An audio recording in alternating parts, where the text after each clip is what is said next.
This is a book review of Rich Dad Poor Dad by Robert Kiyosaki.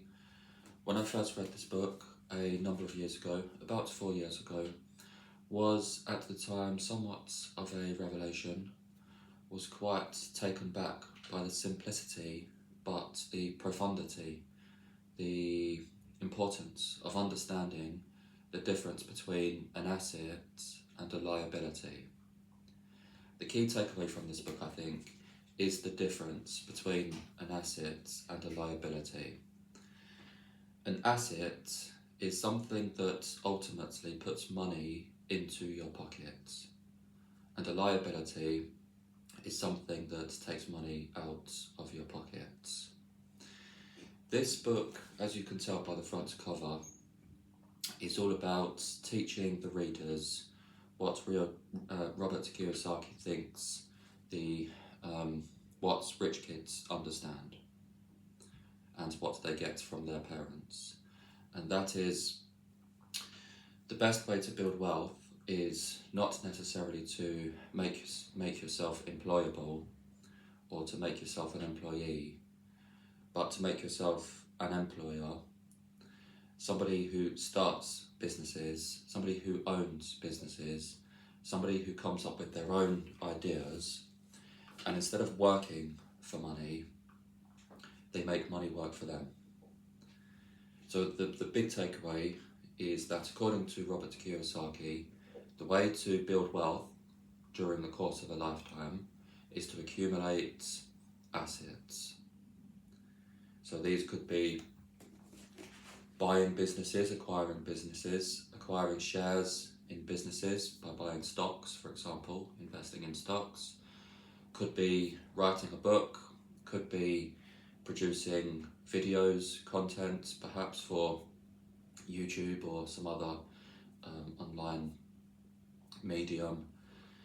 So there are ways where the author says we can take ownership of our financial well-being such that we're not so dependent on others. And the reason why the book is called Rich Dad Poor Dad is because he learnt this when he was a kid.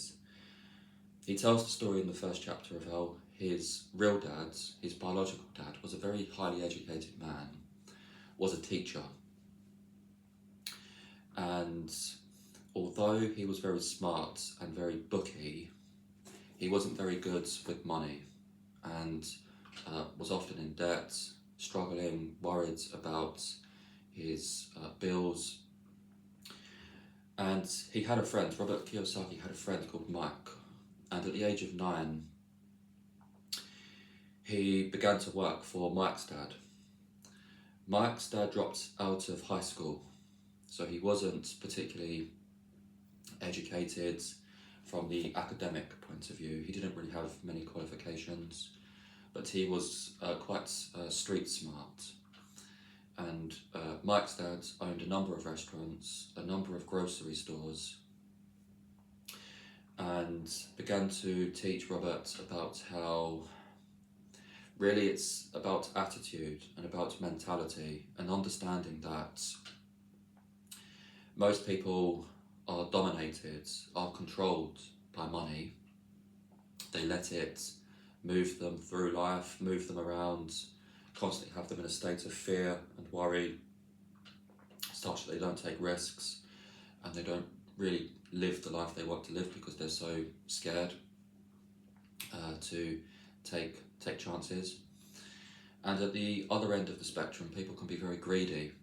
So even though somebody, owns a Ferrari or a big beautiful house, their expenditures often exceed their income, and they can go bankrupt, and they can constantly worry about losing everything. And again, the fear is enslaving them to some extent. That's what this book is really about. It's about attaining financial freedom by mastering money rather than letting money master you and your life. So this is considered one of the best finance books of all time. Was a very interesting read. The simplicity of it is quite hard-hitting and impactful because the lessons learned are simple, but if you take them to their logical conclusion and you practice them, they can become very interesting and quite complex, because going back to that Ferrari, for example, is a Ferrari an asset or a liability? It's not so clear in this case that it's an asset, because a Ferrari, like any car, needs to be maintained, might need some repair work, the tyres might need to be changed, it's going to need an MOT, possibly if it's not an electric car. It will need taxing, there's always a chance it could be damaged on the road. So it's going to take money out of your pocket to keep that car. Petrol, of course, another expenditure. And probably the value of that car is going to go down over time. This is why it's not so clear it's a liability, because the value of some cars, if they become classics or antiques, can actually go up. But in most cases, people kind of lust after a fancy car, and what they're really getting is something that's going to rust. You know, they're buying something that ultimately, even if you keep it in a garage, is rusting away and depreciating over time.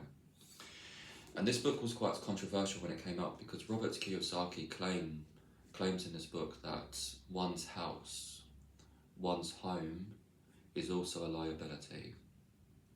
And that was quite controversial at the time. It was an unpopular opinion, which made this book not do particularly well in the few years after it came out. It was only after a considerable period of time this book became more eminent, and as you can see by the top, this book has sold millions. And if you go to W.H. Smith or Waterstones, you can find this book on the shelves. It's a book that's still widely read today.